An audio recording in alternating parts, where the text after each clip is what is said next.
This episode of the Turf District podcast is brought to you by Taproot Edmonton, which publishes curiosity-driven stories, topical newsletters, and locally focused podcasts, all in the service of informing Edmontonians about their community. Taproot publishes a weekly food roundup, sharing the latest on the restaurants, chefs, producers, events, and more. It's curated by Sharon Yeo, a longtime blogger at Only and a keen student of Edmonton's food scene. Subscribe to the Food Roundup for free at taprootedmonton.ca. Enjoy the show.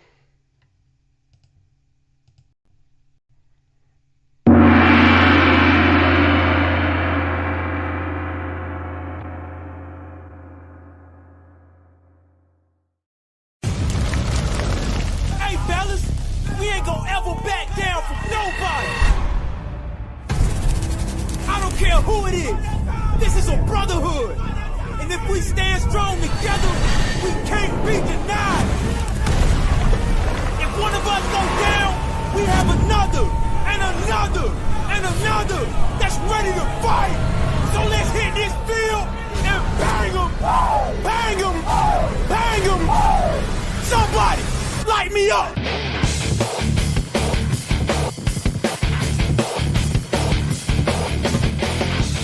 It's time to huddle up. It's the Turf District podcast.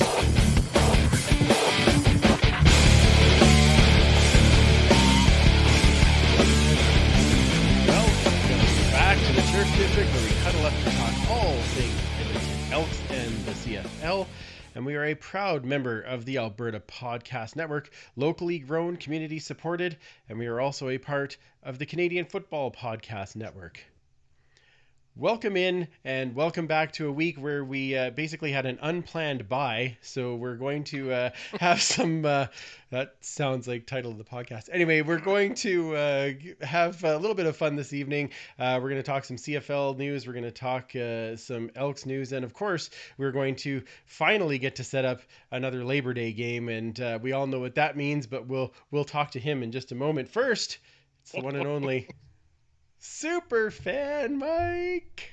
Am I an S or can I do that? No, you can do it. Yeah, it's wow. We figured it. Yeah. Although I mean, you're always an S in my books, man. That's right. Yeah. Thank you. Yeah, I do appreciate the gentlers though. That was that's the part that's exciting. That's right. I need to have a little TM sign that appears just to You do, yeah, I gotta work on all our OBS things. A That's TM right. on the side every time you do Jantlers. How you been? How was your week, man? It's been good. It's been, yeah, I mean, Mondays are always really busy at work, but once you sort of sort through have you turned it off and turn it back on again for the 18th time by 9 o'clock, you're usually pretty good and you can sail through the rest of the day. So, Then you only but have to ask it another 20 times. exactly. Oh, and I did go undefeated in Pick'em this week. Oh, look. Now, did the flyover happen today? No, I was surprised. I thought it being, I Free mean, gas for a year? technically I went 4 for 4 because I did predict the Elks would not lose. So That's and they probably did not. good. I No, mean, they they didn't. might lose that game months from now, but so Sure, far sure, but they for have now, not. no. For now, you've done the right thing, superfan. That's right. That's right. Yeah, and everybody is very excited as they continually watch for your flyover. You'll get it over after you go undefeated next week, I'm sure. Excellent. Hey, you also picked up a win in fantasy. Look at you go. I did my very first fantasy win. Yeah, I was thinking that me winning was a fantasy, but no. you found a way. Apparently, it came down to the last day, and it came down to one player on each side, and he went with Darvin Adams, and I decided to go with Kenny the King Lawler, and how about that? And 2-0 is proud, and you win. That's fantastic. That's right. Not only that, but the district boys going 1-2 in the points this week. That's pretty good. I like that. That is pretty exciting. I'll take it. Thank you to Cooper Trooper for setting that all up. I was taking on Absolutely. Safamod from the Piffles podcast this week, and of course I'm actually now taking on Ryan from the CFL Countdown this week. So make sure that you guys are watching those shows. Who do you have Kura this week, don't you? I do. Oh. It's the battle of the 1 and 3s. Ooh, It's the toilet bowl. fancy. Gotta love that. Yes. That's amazing. That's amazing. So yeah, we'll keep everybody updated as we go there. Now, Yes. Mike, when we get ready for the Labor Day game, we do. take a deep breath and we do a little bit of Zen music in the background, and we send out a text to one of our good friends from down south, and he has returned once again. It is our favorite villain. It is Ryan Valentine. How are you doing, man? I'm good. Can I just tell you how honored I am to be involved in the 208th anniversary special? I know it's such a huge milestone episode. That's right. And to be asked to be included is just so heartwarming. It makes me feel so good. Having been a regular guest throughout the years, just this 208th anniversary special. It feels guys, gents, I'm honored to be here. What I feel I should do is I should ask Tyler to have like the little flaming numbers for every show and change it every time, and it can be like 208, 209, 200, whatever. Then people will know what show it is. I mean, it's good to know that there's a backlog that they could go and listen to. I think that's important. I think Exactly. Yeah, There are 207 episodes. That's Yeah. And there's at least 4 that have you. I mean, that's so they know which ones to avoid. They could just go to the other. I want to say it's more than that. Is it? I think I'm probably I expected my 5-timers jacket already in the mail, but I didn't get it. Oh. So I imagine it's coming at some point. But COVID. I think it's probably just because Kayla runs the lounge and she's terrified of me, which is why she never shows up on the show when I'm on. So wasn't that the same? Wasn't that the same for Brian Desjardins? Like every time he was here, Kayla was Or Joe. here. Joe Or Balaneski. Yeah. So you're not totally alone there, Ryan. I mean, it's good. No, there's several people Kayla's afraid of, and that's fine. It's okay. That's okay. Someday. Oh, one Someday. day she is going to take you on. Surprise her. Sneak up. She's going to take you on one day, and we're going to be glad it's a video podcast because Mike and I are going to be sitting like this. Just sit back. Just sit back, hands over mouths. How you been, Ryan? I mean, it has been a while since we've chatted. Obviously, with everything going on. I mean, but it's nice to have football back. It's nice that we have reasons to chat, and other than just being friends, it's good that we have a chance to actually chat again. But how you been? I've been good. I mean, I think like everybody else, the last year and a half, 18 months has been a bit of a struggle. Fortunately, I was able to remain gainfully employed throughout the pandemic, as was my wife. So financially, we didn't find much of a hardship there, and we've been able to stay healthy, and all of our family has been able to stay healthy through this. And I think, coming out of a worldwide pandemic, I still have everybody that I love and care for, and I haven't been kind of ruined or made destitute by this. So, I mean, put me in the top 1% of luckiest people around. Yeah, you're not wrong. Absolutely, being able to get through it, and more importantly, all the people you care and love about, the most are still here. It's important. Yeah. Including your puppy dogs, because I saw pictures of your puppy dogs the other day, and they're so cute. They're awesome. Yes. Yes. The Milton and Matilda, my little chunnels. They're half English bulldog, or half English, half French bulldogs. So I call them chunnels. I don't know that that's an actual breed name, but that's what I'm going with. They're cute, they're lazy, they're fat, and they're out for a walk right now. Wow. Me too. And, I was just going to say, I sound like I'm a chunnel. That's good to know. That's fantastic. I'm glad I finally have a tag, because I was worried that I'd never get a tag. Right. Now I know. Yeah. I'm going to change my name in there. It'll be Andrew the Chunnel on the next podcast. I'll set that up specifically for you. Number 209 in flames. That's right. 209 up in flames up at the top. It's very good. Thank you, Mike. That's good. You know what? Because we don't have football to do, or we have some football, I guess, but we don't have a game to recap. I thought this would be a great time to do a music roundup. Hey, Ryan, what are you listening to these days? Oh, did you mute? What are you doing there, Ryan? I didn't There mute. you go. Now, there you I go. assume Mike muted me because he assumes I have bad taste in music. Is that what I assume? It's just all straight Stampeders fight song, just 24 hours a day. No, I'm an Apple Music guy. I know there's a lot of Spotify people out there, but I'm an Apple Music guy, and there's a playlist that was available. It was called Feelin' Happy. Nice. And it's just like solid tunes that bring a smile to your face when you hear them. So, just bopping away in the grocery store or whatever. It's just a random mix that gets updated every couple of weeks with tunes that make you happy. Like You Can Call Me Al by Simon and Paul Simon. Like, when it was like, Nice. you're not pulling that up by choice, but when you hear it, you're like, oh yeah, I like this song.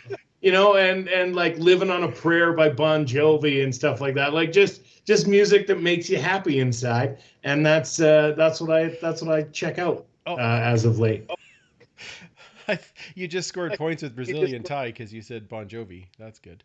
Well, win. That's right. Exactly. Hashtag win right there.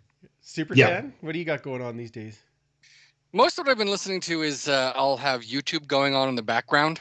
And sometimes it's sort of where they dissect songs. They'll break songs down and talk about them, that sort of thing. So that's most of what I've been listening to.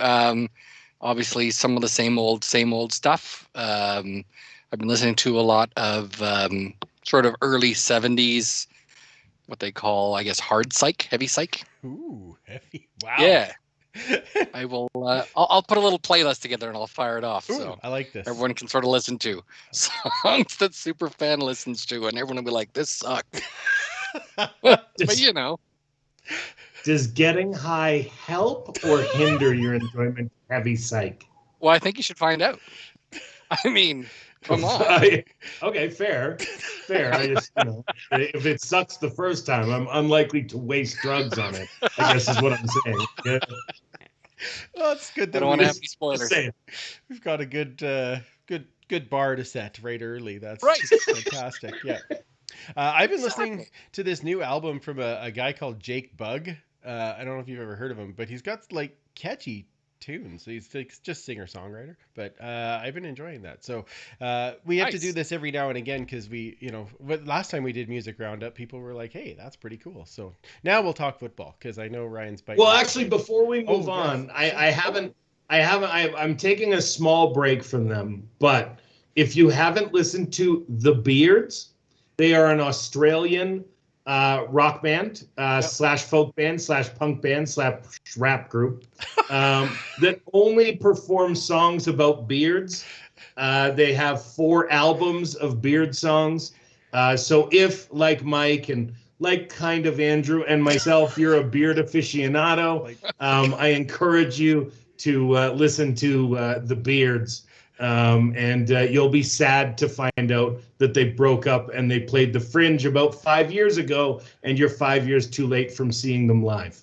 That is sad. That is sad. It is. See, Mike is sad. Do they have a? I am.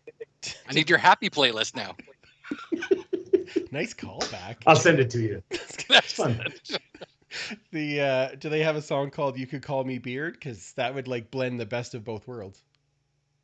No, okay. They don't have "You Can Call Me Beard," but Beard is in the title of all the songs, including Beard song number 37, which I feel like they had run out of puns there. But there are songs like "You Should Consider Having Sex with a Bearded Man."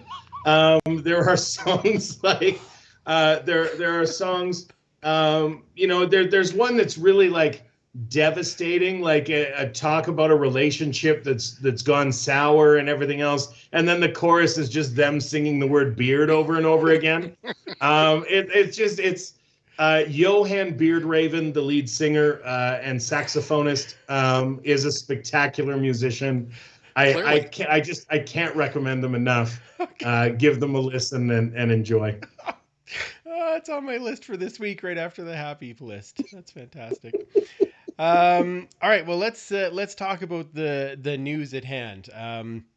We talked about it last Monday that the Elks had positive cases. At that point, it was 9 confirmed cases. That number did get as high as 14, which then was back down to 13, with one of them being a false positive. But the good news is we've had no new cases in 4 days. So the protocol is saying 10 days from the initial case, which runs up this Wednesday. So we have an opportunity that we could be playing a Labor Day game on Monday, which is very important. I'm hoping that comes to fruition. And I know that it's a sensitive subject for a lot of people, and I understand that.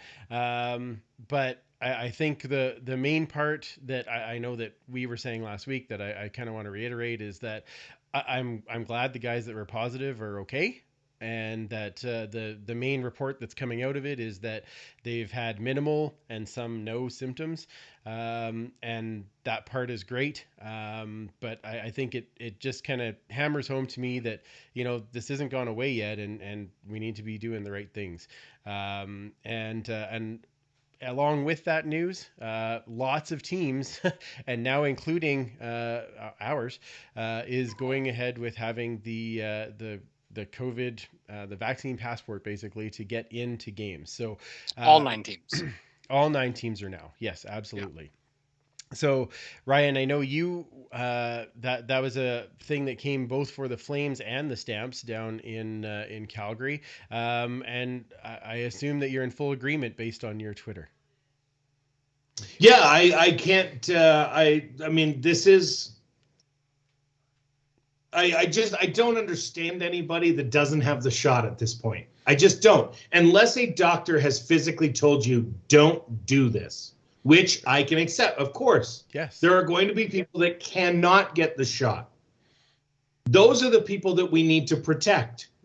So if you can get it, You should get it. And somehow we've walked into a world where people are saying that medical, vaccine that they've created, I'm not quite sure about that. But this horse dewormer, that seems like a great way to save my body. I can't, I've had enough of it. And if teams and businesses doing this and mandating this kind of thing is going to be what gets people to finally get the shot, then fine, great. That's what I want. Because my kid goes to games. Now, my kid's 12. Not all of his friends are. He's got some 11-year-old friends. He's got some 10-year-old friends. And the Delta variant is proving to be even more deadly in children. And so as a result, you not getting your shot and going to the game and unwillingly infecting a child, at what point did our society get to the point where people are saying, I don't care if I put your kid in danger anymore, as long as I get to go to see a football game? If that's who you are when you look in the mirror, fuck yourself. Not to put too fine a point on it, but like I've had enough of it. The shot's been available. You've had time to get it. And if this is going to be what finally pushes you over the edge, great. Welcome finally to the club. But if you don't want to get it, I don't want you around anyway, because I don't want you giving it to me because I can still get it even though I'm vaccinated. And then I give it to one of my son's friends and that kid dies because you didn't get the shot. It's ridiculous. It's so much better that the teams are doing this. I wish more teams were going to the stringent level that Calgary is and saying vaccine only, not vaccine or negative test, vaccine. That's it. Get it or don't come. I think it's the right thing to do. I think it's the right way to go. And I'm happily, I will argue with you for days and days and days on Twitter if you decide that you're wrong, that I'm wrong about this. But understand, I will beat you into just getting it eventually, just to make me shut up. See, now the province should have you go out there. That'll drive the numbers right up. So, by the way, the province is saying I don't have to have they're not going to create a vaccine passport, but the province is going to create a small printable card that has your vaccination status on it so that you can show it when asked. What the fuck is the difference? Fair point. Sorry. That's okay. Are they going to make a card though? I thought it was just the My Health app. Well, no, they're the My Health app. You're going to be able to print a small wallet card off of the My Health app. Yeah. So that way you can carry it with you easily. So that way you don't have to have a charged cell phone, which, by the way, is tracking you all the time. All you people that think there's some sort of microchip in the vaccine, as you type that into your cell phone. I can't. I've had enough of these people. It's enough. You're dumb. I can't. I've lost the capacity to be reasonable with those people. Wait till they find out that the chips are in the horse dewormer. Sorry? Wait till they find out the microchips are in the horse dewormer. Yeah, exactly. I can't. It's ridiculous that we even have to have this conversation. I mean, people right now are lucky that polio is gone. Yeah. Because in 10 years, you'd see a bunch of people in wheelchairs. It's ridiculous. I can't. I just don't understand the idea that people would turn away medicine, not only for themselves, but for the people in their community. We live in a society. And thank goodness this is a video podcast now. I knew I could get you on a rant early if I could just get that was just like, watch these little breadcrumbs that I'm going to set out right here. Okay, go. Yeah, that's fantastic. Now I do want to say, at this point we do know the Edmonton-Toronto game. They're working very hard to reschedule that game, and I'm not sure where how that's going to fall out. I know Chris Presson was on the radio, I believe it was tonight, saying that, or even this morning, that they are working on it and it likely will be rescheduled, and it might mean that they have to move some other games as well. I get that, and the league needs to have the game. Like, that's my feeling on it. They need to have the game. There is a revenue that comes with the game. There is an exposure that comes with the game. I'm glad that they're willing to reschedule it. One thing, and before, because Ryan, I'm sure you could go off on this too, but I'm going to ask Mike first. the I personally don't think that we should be playing this game that made it the makeup game in Edmonton. I don't think that it's right that I mean, and I understand that may have to happen just because the way the schedules are playing out. But if I had a choice, I would not want that, because I don't want to have a gate here for something that was our problem. So Mike, how do you feel about rescheduling? And I know that you were tinkering, you were saying there was a chance in October and those types of things, but how do you feel about that? It's not, to me, it's just not as black and white as it's in Edmonton, therefore, like, we're benefiting from this, because we would have to be paying Toronto for that. To me, the bigger issue is Toronto needs exposure. They need to have a consistent product that the fans can go see and new fans can come see. I mean, I've seen pictures from people that sit on the side where the cameras are, and those stands are usually quite full, and there's nobody on the other side where the cameras are pointing towards. But we just need more people to get there. And if you start taking away their games, then that's just less and less people that are going to see these games live, and maybe they're not watching them on TV. I know a lot of people that bring new people to games so they can see the CFL in person. And to me, that's where you kind of become a huge fan. All of us went to games probably before we were watching them on TV, as much. So that's what we need to have, is an opportunity for those people in Toronto or the Toronto area to go to a game and see it. So I'm hoping that can happen. But if the only choice is it has to be played in Edmonton, the money will get shot back to Toronto. I mean, hell, they'd probably do it for half the 50-50. So that's for Paul Reckner. That is. But at least there's a game on, but we got to do everything. Like, play it at Varsity, play it, somewhere close by. They won't play it in Hamilton, but, play it close to Toronto, if not in BMO. I agree. So here we go. Okay, Ryan, what do you think of that?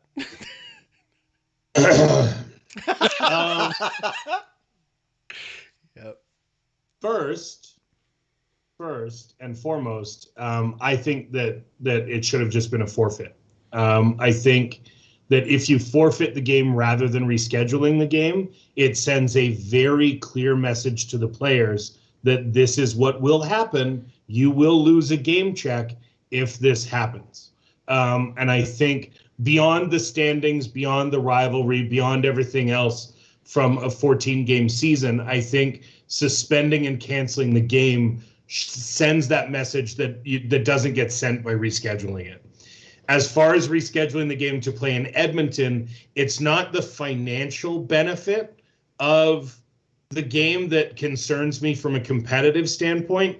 It's we're at home, we're in our locker rooms, we're not on the road, we're not having to travel, we're not, we've got home fans, because it's not like the Elks aren't going to have an entire stadium full of chantlers every time they step to the line, right? So at that point now, Toronto's reward for having their game rescheduled when it wasn't their outbreak is to play at home and lose that home field advantage of crowd noise and everything else that comes with being at home. So I think for me, if they reschedule the game and it can be done in Toronto, then yeah, I'm fine with rescheduling the game. I would have rather have seen it be a forfeit, because I think that absolutely sends the message to the other clubs and potentially other players that are vaccine holdouts. to go out and get the shot because they don't want to be the ones that causes their team to lose a game check. I think losing a game check is a big deal, and it should have been a big deal in a locker room. And unfortunately, I think the way the Elks have handled this in not saying which players have tested positive, not giving any indication if any of the players were vaccinated or unvaccinated throughout the breakthrough. Because if it comes out that, hey, yeah, somebody got it, but there are, 8 of our vaccinated players are among the positive tests, that's a lot easier to buy, right? Right now, as an outsider, it very much, the way they've handled it very much to me says, we had 13 unvaccinated players who have tested positive. And by the way, we're going to blame their wives for it. Like, come on. It was like everything about the way the Elks have handled this has been an absolute disaster from an outsider's point of view, from a PR standpoint, from an accountability standpoint. Jared Davis in Hamilton broke protocol. They suspended him and said it's because he broke protocol. Yep. Well, who's the player positive. who broke protocol in Edmonton? We don't know. They've not been suspended. They've not been transactioned onto a COVID list. Nothing has happened beyond just shutting the entire franchise down, which doesn't do anything to further the cause of other players in the league being pushed within their locker room to get the vaccination. Because right now there's been no penalty for it. Absolutely none. Yeah, I can see that point. Absolutely. And I think it'll be interesting to see when the injury report comes out on likely Wednesday, I believe, this week, to see who lands where and see where that. I've heard some names, but I'll wait for that to be published. Yeah. I've heard quite a few of names surrounding it, and yeah, there might be a lot of bigger names in that franchise who are suddenly getting a maintenance day that they might not have otherwise gotten to get to that end of that 10-day quarantine. Yeah, well, we'll see how things play out for sure. Mike, I can only imagine what is going on the chat on YouTube. But is there any questions or things we need to talk about before we try and set up this week's game? Let's just see what we got there. With a small, higher voice. Is there any questions? Oh, okay. So Tim Capper was asking, his question is, do we really believe the Elks claim how the team was infected? Believe them or not? I'm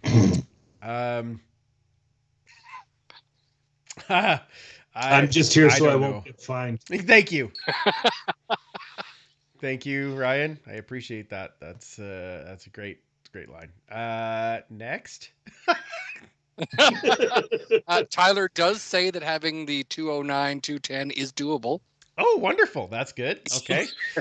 Might as well have that. That'll be great. Yeah. That'll be nice. Tim Capper is saying that he is glad Ryan's doing well, so that's very nice. Then we have some music suggestions, which is good. Wonderful. Good. Okay. So, hey, this is a great spot in the podcast to say, do you want to know what the music suggestions are? Then go to the YouTube and go through the comments to get all of the music suggestions. That'd be great. Yeah. While you're there, hit a little subscribe button. That'd be very helpful. Thank you. That's true. Tim Capper again, a hot take by Ryan that I so have to play on the flight deck this week. Oh, well then. All right. That's I think. Did you just give permission? Yeah, of course. Of course. Good. There we go. This is a pod network show, right? Absolutely. It is. Tim's on a pod network show, so my audio is absolutely shareable. Wonderful. That's right. A pod brotherhood. That's what it is. And sisterhood. Yes. So then we have a lot of people that were basically everyone seems to be agreeing with what Ryan was saying about vaccinated versus unvaccinated, as well as the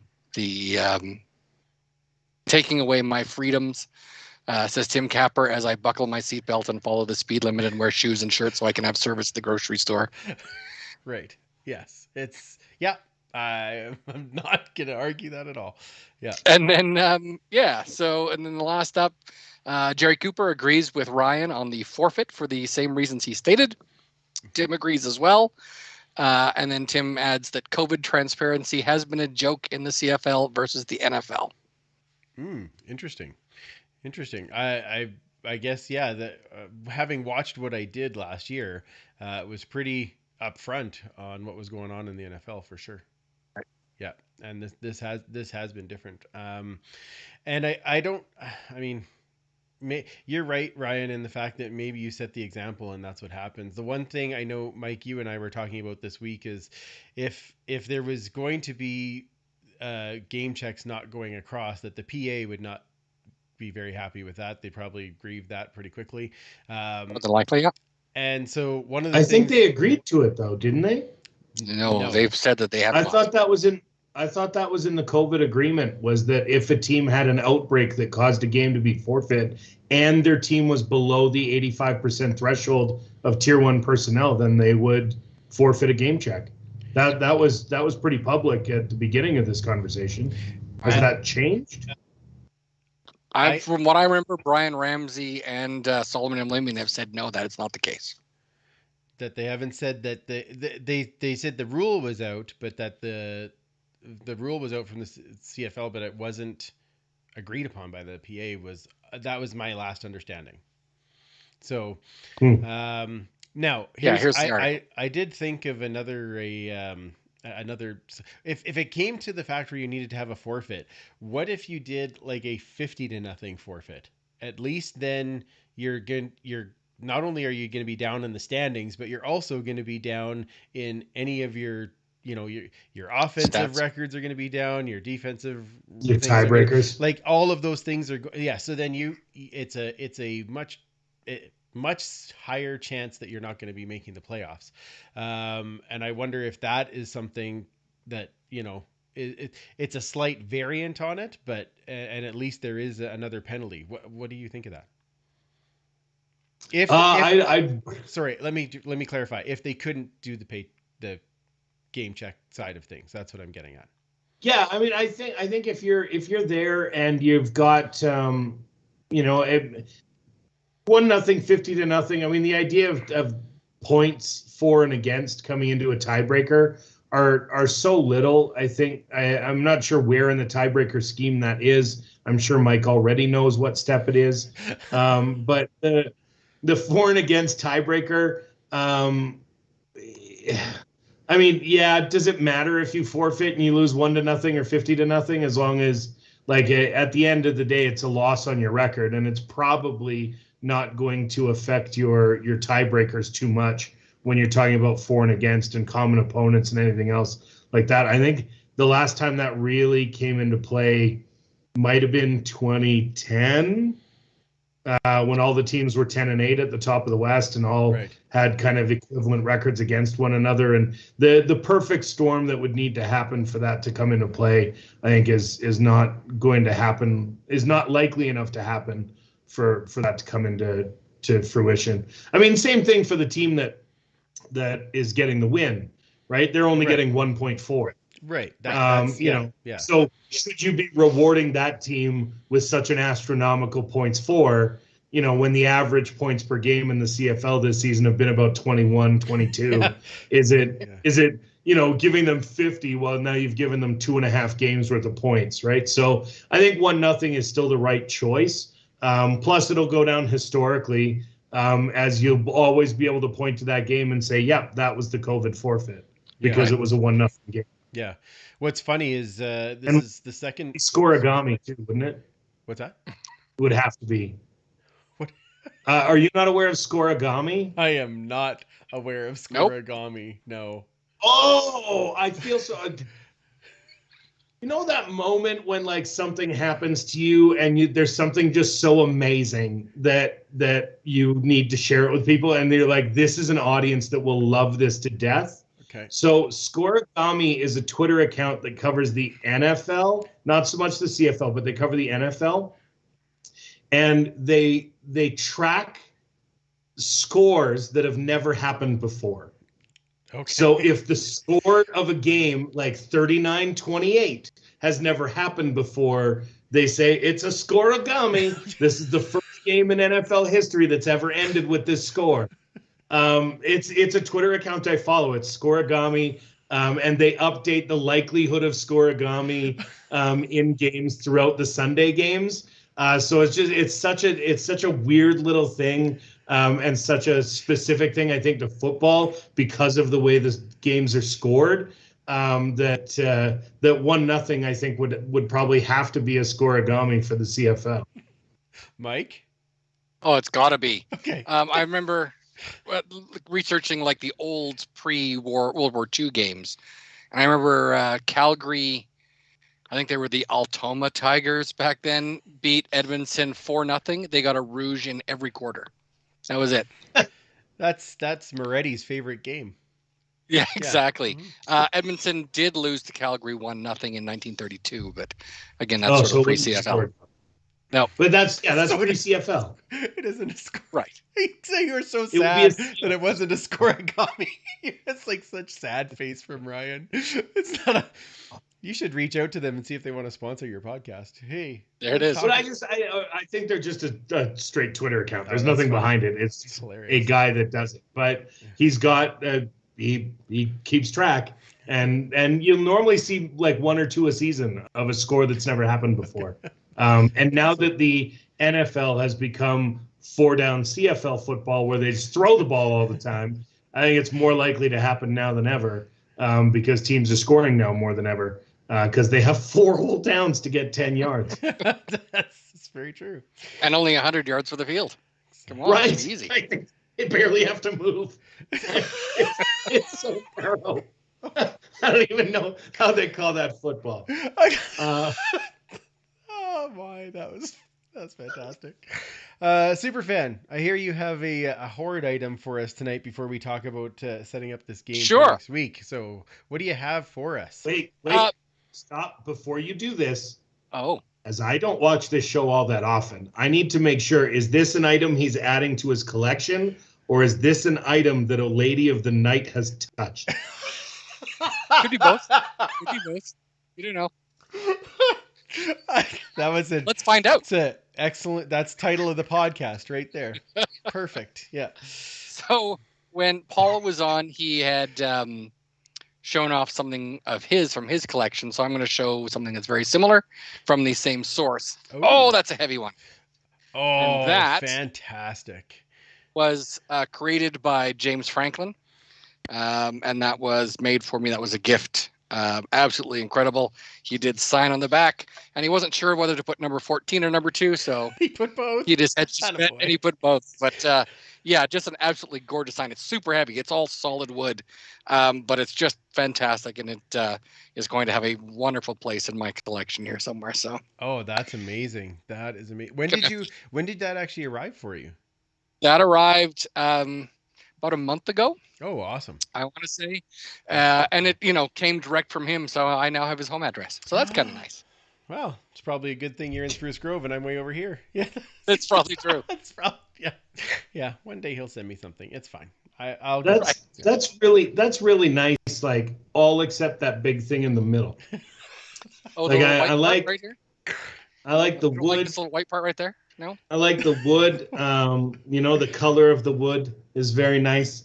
Yeah. The shapes on the wood are a little suspect. Well, but otherwise it's a beautiful piece. I think we should ask James to send you one. It'd probably look good down in your room, right? I mean, if he's a woodworker and he's got a horse on, I don't care what number he signs with. He can sign it James Franklin Hopeful. Did you just that would be Did you just say if he has a horse on? Because that's no, he could put a horse on it. Oh, and then sign the back. That's not what I heard. Say, okay, James Franklin, one day hopefully. One day hope. Oh my!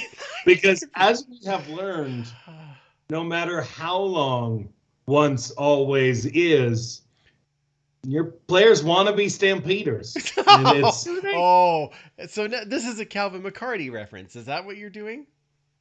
I mean, not just him, but yes, also him. Well, you know what's also great? I don't know if you're aware of this. Mike, do you know what Calvin McCarty's record is in the Labor Day game? Labor Day game is not so good. No. So No. Well, that's because he's always been on the wrong sideline. no, he's gonna take that record with him. It's gonna be fantastic. That's the part that we're excited about for this week. I mean, you guys can hope that, but you guys can't think that. There's no way. Like there's a part where love and logic separate, and it's with the results of the game this week. Is this Love the guy tells saying that you his that team the goes Elks have a 18-0 chance. every year? Love tells you that they have a chance. Logic tells you they're about to get destroyed. And Again, we're back. This from the guy that says his team's going to go 18-0 every year. And they will one year. There's going to be a year that I'm right, and forevermore I will be able to say, "Look, I was right once." Well, your And that will great be grandchildren, maybe. So we'll see. Yeah, sure. Yes. I don't care. Here's the we've talked about this before. Why would anyone ever set out and say, "I think my team's going to lose 6 times this year"? Fuck that noise. My team's going to win every week. I'm not playing this game. My team is going to win every week. They're going to win the championship because that's why I love them so much, because they're amazing.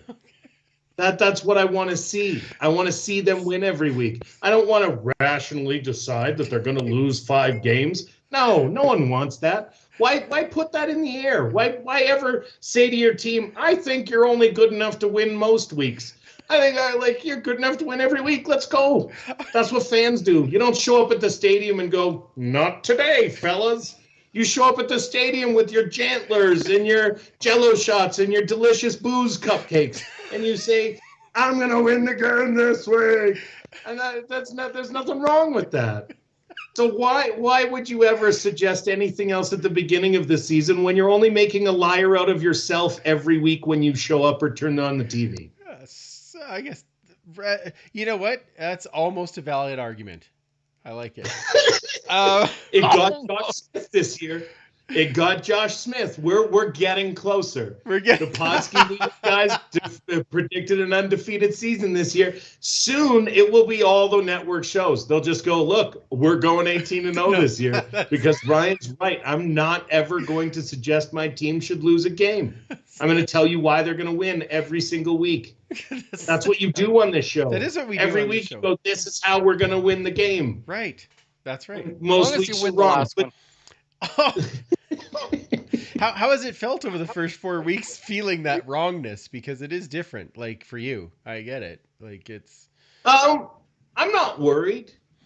I'm Okay. not worried. okay. I mean, it's a 14-game season this year. I feel like 700 is going to, or 7 and 7 is going to be a good enough to get the 700. That's going to be very difficult for you guys. 700 is also going to be good, but I think 500 is good enough to get into the playoffs, and I'm not necessarily concerned yet that the Stampeders are not going to be able to hit that mark. I think that when you look at the overall team construction and how much change there was between the last time they were on the field and the team that they put into the team they put on the field this season, it's astronomical. So the idea that it's going to take them a while to gel doesn't surprise me. They're getting better every single game, and they're going to continue to get better as time progresses. And, sometimes you play a quarterback with a broken leg, and that turns out to be a bad choice.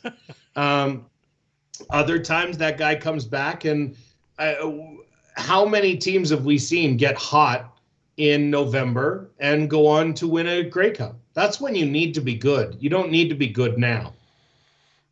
Okay. I just wasn't sure, if that, because it is a different position for your team to be in at 1 and 3. It's not a common place for you. So Lately. No, Yeah. I would suggest the past 30 years that hasn't happened all that often. yeah, exactly. Once or twice maybe. But look, it's a long season. We're gonna be what, at the end of in 10 days we're gonna be 3-3. So we're gonna be right where we need to be. And so I'm not at all worried yet. All right. Tell me what you've watched Jake Maier come in. You've watched him have a couple of good games. What do you see good in Jake Maier? Poise. It's not just important in Miss America. It's also important on a football field. And Jake Mayer has it in spades.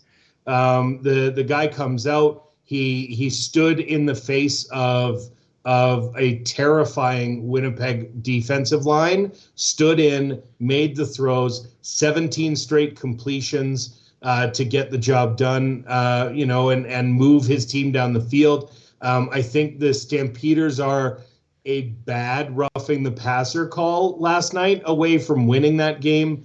I think the second call against Mike Rose, I mean, don't get me wrong. The first call is roughing the passer all day. Yeah. You're not allowed to German suplex a quarterback. What? That's just not okay. But the second one was close enough. There was a 19-yard penalty to get the Bombers out of trouble deep. There was a little bit of hand fighting, and so all of a sudden it was a 19-yard penalty to get them out of the shadow of the goalposts. I think they had very timely penalty calls last night that benefited the Bombers. I'm not saying that everything wasn't a penalty, but there were some that probably didn't make muster in other parts of the game. And when you think about one field goal either way is the only difference between a win and a loss last night, that's not so bad. You've got a quarterback that has gone over 300 yards in his first two starts. And since his first quarter, where he was really bad, no denying that, he came out and started 2 for 6 with 2 interceptions. Since then, he's been absolutely lights out. Yeah. So what happens then if he does really well before Bo comes back? Bo comes back. What happens to the Mayor in the offseason? Well, he goes to Ottawa, right?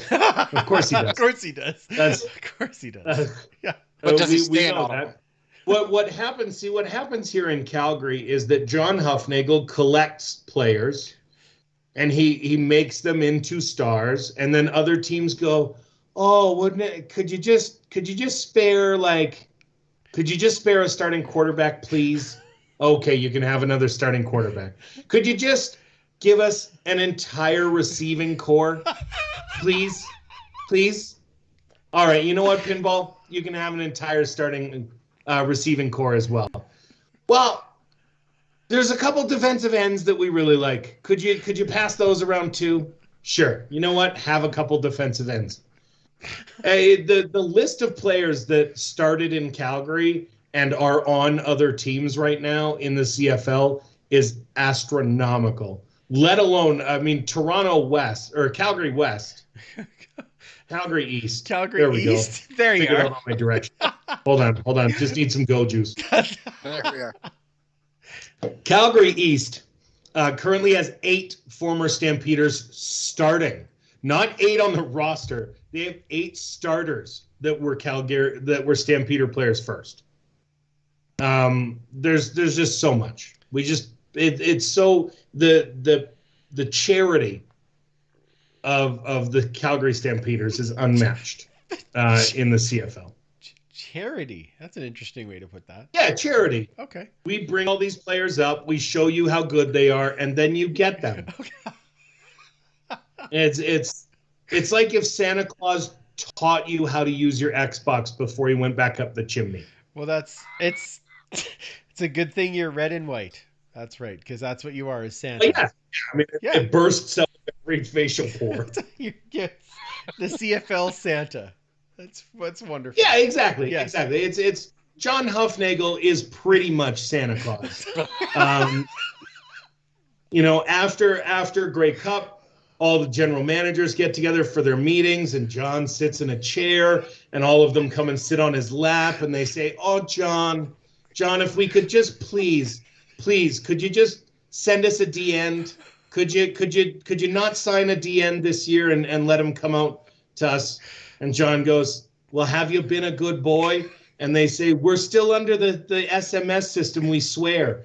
And then, John sends them a D-end for Christmas. It happens year after year after year. It's something we're accustomed to here, that it's hard to cheer against other teams because they're populated with the players that we cheered for before. It is what it is. Oh, Oh my, that's one of the good ones. Okay, so we're setting up here. It's Labor Day weekend. Monday we've got 6 hours of glorious football. With us being the later game.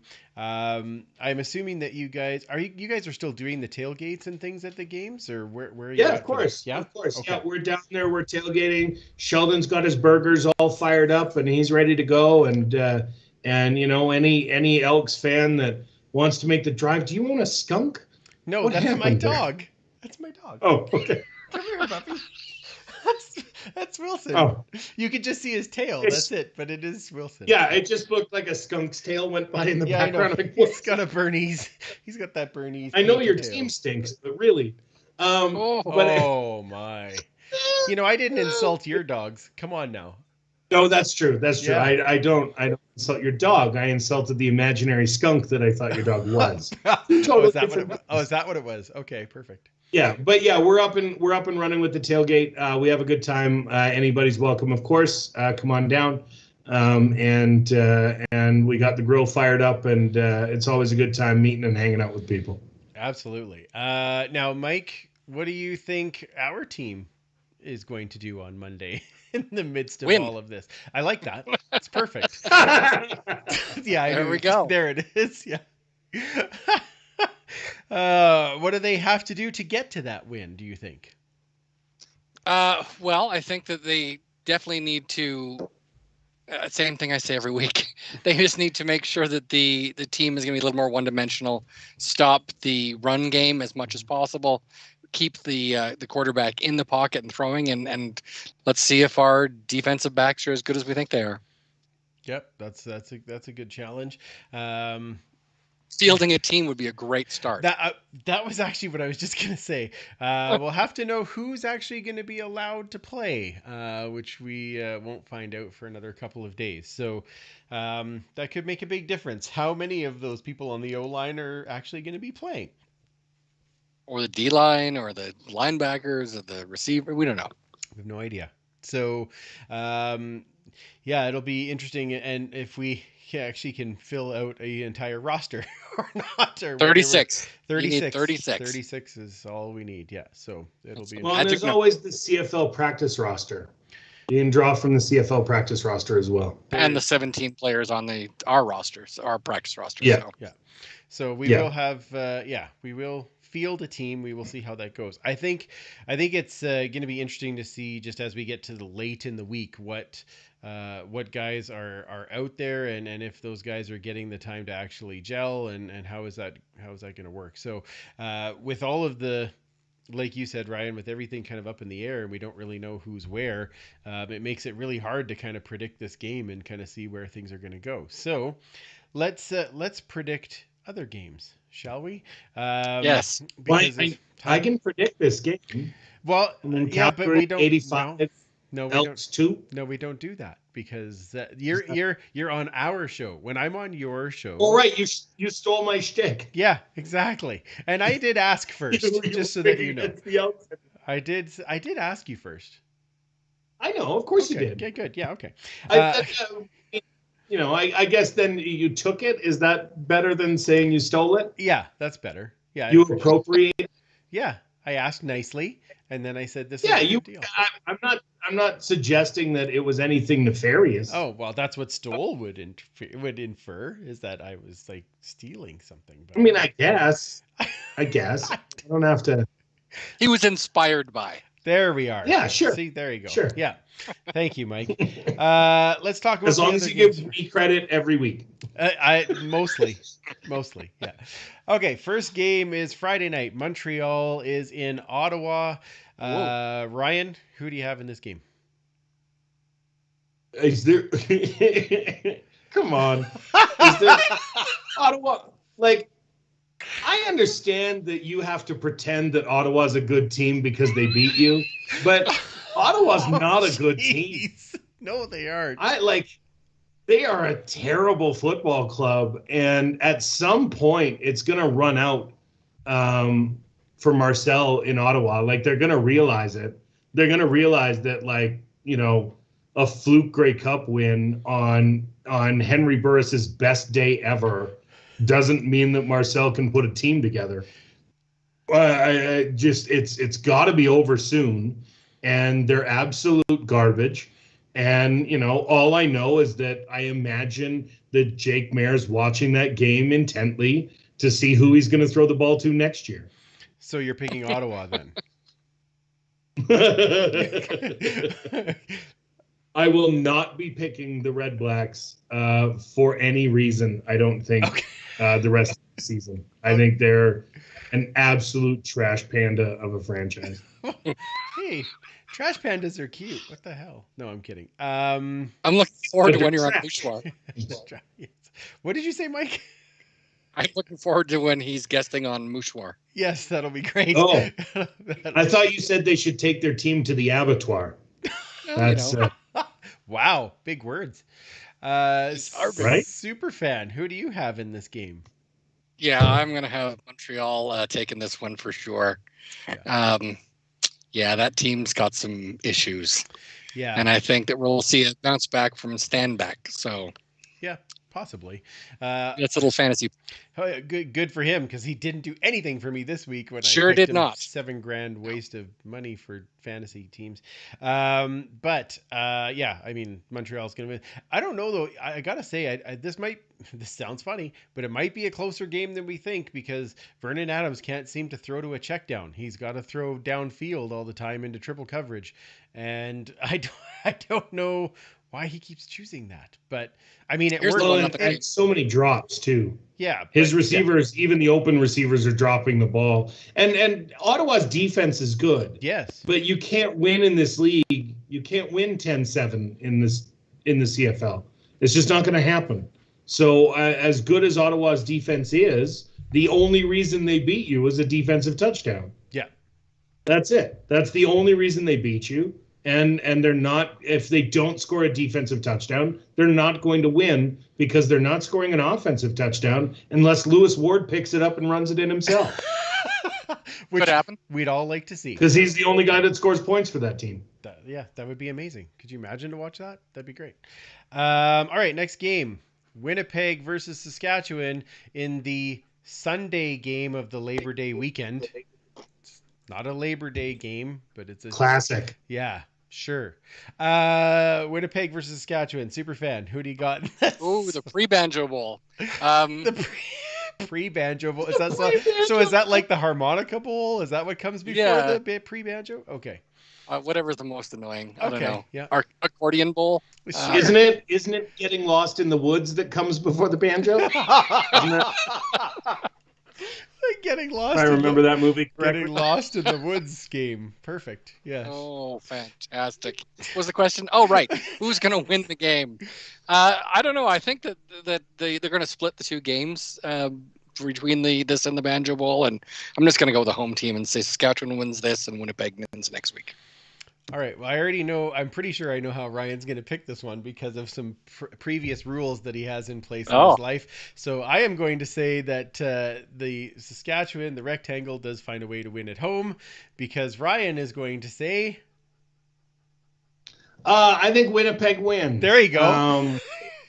As we know, Andrew Harris is full of piss, vinegar, and trace amounts of whatever else you want to talk about. I think Saskatchewan isn't going to play him as well as Calgary typically does. I held him to 80 yards, by the way. The list of 100-yard games from Andrew Harris against Calgary, you can count them on like two fingers in his career. And I don't know what that is, but Calgary beats him up better than anybody.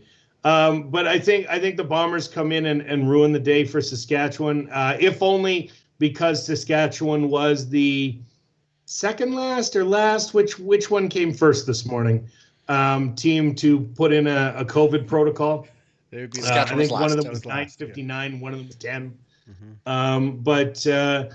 I think Winnipeg just gets in there and gets the job done. I don't imagine they have as many drops as they had against Calgary this week, and they were able to get defenders or receivers open. And if they're moving the ball through the air, that only opens up the ground game for Andrew Harris. and company. So I think Winnipeg shows out and beats Saskatchewan this week. Fantastic. All right, and then the last game, Toronto versus Hamilton. This one is in Hamilton. I've seen some great moves from Toronto, and they really started to go, and they've had extra time. But I think home opener for Hamilton on Labor Day. I got to go with the Tiger Cats in this one. Ryan, who do you got? So this sounds like a classic matchup. What day is this one again? This one's on Labor Day? Yes, it's a It Labor is. Day. Oh, so it's a classic. Labor Day classic. It's correct. Yes. Okay. Yeah. I got so confused because some people call a Sunday game a Labor Day classic. I think I like Hamilton in this one too. I think Hamilton has also been better than they've shown this year. And I like them to take down Toronto at home. As far as the future goes for that club, I'm not quite sure, but I do like them at home this week against the Argos. Awesome. Super fan. Have we heard who's quarterbacking for Hamilton? Is Masoli going to be back, or are we going with the Dane? I think they we haven't heard, but I would mean, have Dane to assume won. it would be Dane. Yeah, I agree. Exactly. Yeah. Yeah. But do you lose your job to injury? I think if Dane plays, they win. Okay. Perfect. If Drew Masoli, Bledsoe I don't think says so. yes. Oh, excellent. What's that? Can you lose your job to injury? Drew That's Bledsoe true. says yes. Okay. Yeah, that guy he didn't lost do his anything. job to both Tom Brady and Tony Romo on back-to-back teams because true. he was injured for a game. That's true. Yeah. All right. Well, we'll see how that plays out. So, all right. Now, Ryan, would you like to give us a prop bet for the game that is coming on Oh yeah, I Monday? never actually get to do this part. I never get to do this part. See, I know. Yeah, you get to do. Usually, you're the line setter, but today you get to be the prop bet person. Okay, let's go with. Oh, here comes the Stampede.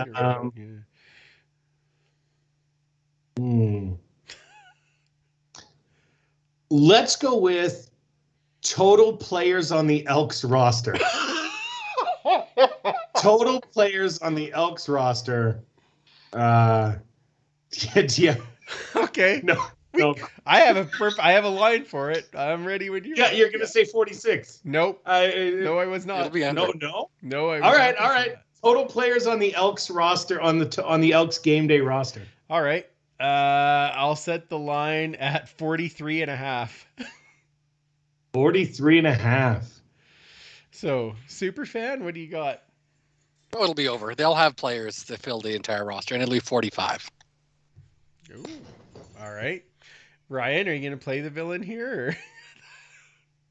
I don't think it's villain. I think it's science. I think I'm going to play the science because I'm willing to bet that you have more married players.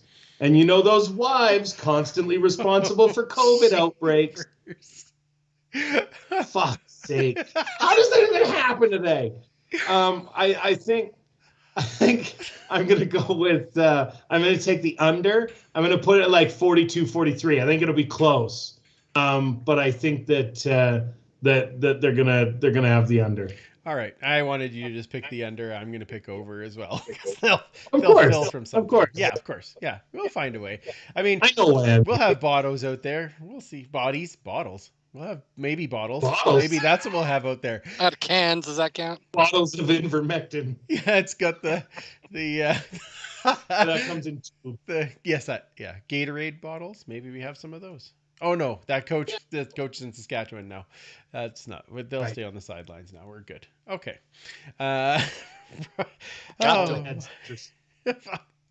All right, before we do plugs and things, let's do this very quickly. This episode is brought to you by the Edmonton Community Foundation.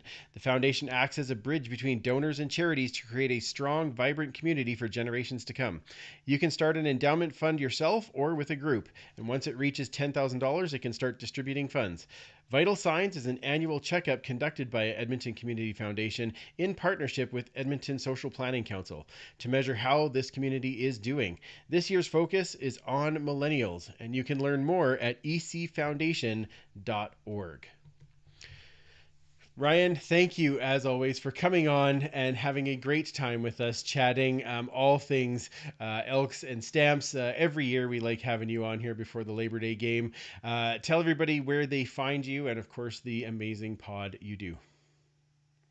I think if you're looking to catch me on tape, you can find me at horsemanradio.com or Horseman Radio podcast, which is on all of your providers. We do a really adhesive show that's able to really talk about all things Stampeders, all things CFL, and really put everything together without getting into a sticky situation at all. That's, we try our best. So Horseman Radio on all of your podcast networks. And I've run out of tape puns, but I do have 2 more rolls in front of me. So if you want to see us, check us out at Horseman Radio. You can follow me at BBCanRyan on any social media platform that exists. That's where you're going to find me. And it's coming soon, promoing in advance, is going to be Celebrity Net Fights 2, where we are going to have reality stars stepping in the boxing ring, and that's going to be happening in December towards the Lethbridge area. We're going to be doing potentially a New Year's Eve show, so you can come down on New Year's Eve and see your favorite reality stars beat the crap out of one another. And there will be more information about that on my Twitter feed throughout everywhere over the next little while. But Celebrity Net Fights 2 coming to you live on pay-per-view and from Lethbridge, Alberta. You called the last round of those, did you not? I did. I was down in Houston, Texas, or Dallas, Texas, and I got to call the fights. It was a good time. You could tell a lot of my followers are reality TV people and not CFL people, because they were all like, "Who knew Ryan could talk like this?" And I'm like, everybody that knows me. But yeah, it was a great time. We had a couple knockouts. We had some knockdown drag-out fights. We had a couple of ref stoppages. So it was a really entertaining night. And it's still available, by the way, on fight.tv for just $19.99 if you want to catch it. It was Big Brother Canada versus Big Brother US. And we got to see a lot of people step in the ring and box. It was a hell of a good time. Oh, that's fantastic. That's fantastic. Superfan, where does everybody find you? Oh, God, I'm just still thinking about the whole celebrity fighting. If it can be anything like that show they had on Fox 10, 12, 15 years ago, where they had Danny Bonaducci versus Barry Williams and China versus very similar. Only better boxing. It was better boxing. Like we had the people committed to it. They were training with coaches for months and months in advance, and so there was actually some pretty good boxing. That has to be because on Fox, they were just guys that were in prison. So anyway, you can find me at 56 Parkies, and then the History and Horde segment will be at EDM History, HISTOREE. Wonderful. Of course, make sure you are following Pay It Forward with Football, because they are still sending people to games, and making sure that we are spreading the joy everywhere, including our football game. There's lots of great shows, of course, on the Canadian Football Podcast Network, much like Ryan's show. So check all of those out, cfpodnetwork.ca, and of course, find out all the great shows on the Alberta Podcast Network at albertapodcastnetwork.com. And of course, you can join in the huddle with us anywhere at the Turf District. That's on Facebook, on Twitter, and of course on Instagram, which is as far as we've got. If you would like to have TikTok, feel free to follow Ryan. You have one, don't you? I don't have TikTok. Oh, I could have sworn you did. Okay. All right. No, I'm an adult. Okay. He's a Snapchat. That's what it is. Okay, perfect. I like how you no, I'm an adult. Really? Okay. Yeah, okay. Kind of. Okay, excellent. Twitter's more my space. Legally. I don't dance. I just talk shit. Yes. And that you do well, and that's why we love you. So for Ryan, Superfan Mike, and of course Commissioner Kayla, who couldn't join us tonight, remember, you can't catch footballs with your face, and we will absolutely talk to you next week when we talk about the Elks winning and going to 2-3. No, 2-2. Yay. Bye. Hey.